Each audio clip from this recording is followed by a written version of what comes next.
Adakah 24 jam dalam kubur sama dengan 24 jam dalam dunia? Oh, padahal kubur dia tanya.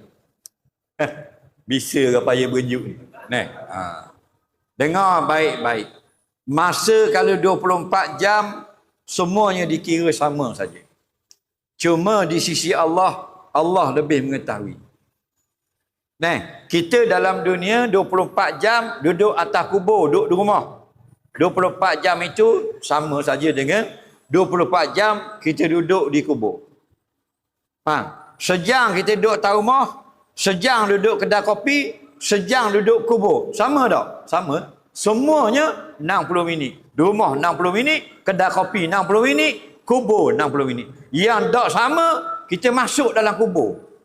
Kita sudah menjadi jenazah, sudah ditanam, kita berpindah alam, wallahu a'lam. Boleh jadi sejam itu sama, boleh jadi sejam itu berlainan daripada alam dunia. Faham lagi? Cuma Allah boleh menjadikan kita merasai. Kita dalam dunia ni pun, walaupun sehari itu 24 jam, tapi ada orang yang rasa sehari itu hanya lebih kurang 5 jam saja. Contoh, kita masa budak-budak gini, sehari memang rasa 24 jam sungguh. Betul tak? Tapi kita dah besar ni, sekejap saja rasa sehari. Betul tak? 5-6 jam ni. Tengok dulu kita masih budak-budak cek gini. Lepas asar, berapa jenis main, nak boleh ke garik. Dok garik-garik lagi. Pas main bola, main bedil. Pas main bedil, main bola mula. Pas main bola pergi mandi laut, mandi sungai pula Bukit Betuk. Dok garik juga. Faham?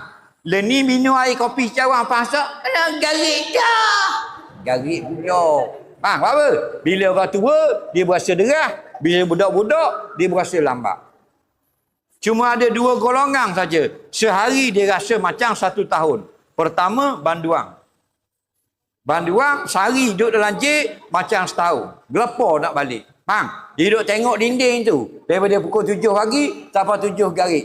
Macam nak mati. Lugar tak arah, dia kata. Faham? Sehari macam setahun. Itu banduang. Dan yang kedua, orang nak nikah. Nak nikah esok dah. Macam setahun tunggu. Wow. Dia atas WhatsApp ke tunang ni. Oh, lama macam setahun. Oh, dah sabar dah tu. Faham? Itu orang nak nikah. Sehari macam setahun. Lepas tu alang-alang lain, insya-Allah berbezalah dengan sekira-kira kehendak Allah. Faham lagi? Kita tidak ada maklumat. Boleh jadi sama, alam kita rasa dalam perut mak kita rasa sama. Boleh jadi kita jadi baby duduk dalam perut mak itu janin, rasa lama.